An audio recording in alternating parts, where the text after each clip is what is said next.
It was just last week when the Guam Department of Education closed the tap on high levels of lead lurking in campus waters. JMG in Mackinac is where we found lead low level, below any sort of threat, but we're going to retest.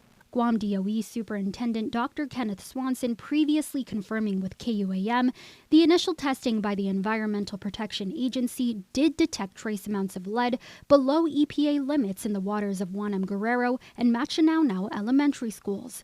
However, a water analysis report from the Water Environment and Research Institute conducted earlier this month shows positive lead results in the cafeteria sink water at both schools.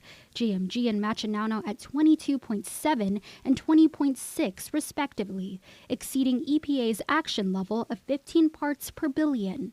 It's significant levels that Swanson says he just got the full report on top of hundreds of other tests for lead across 20 Guam DOE elementary campuses. We've disconnected those completely. They're not connected to any water source, and now we're going back and evaluating the plumbing that leads up to those to see what else is there. But we're going to do more testing in all of our campuses. Again, we're using 3 different rounds over a period of about 2 months to see if there's any kind of trend data. Swanson maintaining the lead-positive cafeteria sinks at both campuses are scrub sinks that students do not get water from.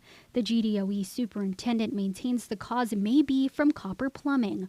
According to the EPA on lead and copper, significant amounts of lead are seldom found in naturally occurring water sources. However, lead from pipes, faucets, and fixtures can dissolve into water and sometimes enter as flakes or particles. The water we're getting from the Water Authority is pure, as far as I can tell. I think that the 2 devices that we disconnected, that the cause was actually in the copper plumbing that's part of the sink itself, and we're switching ours all to plastic. Its subsequent action to include more testing that also calls for notifying both school communities this time around. We did make that information available to the families, and it's interesting too that on a different test they came in at a lower level that was below the threshold, and that was the initial one that I had seen.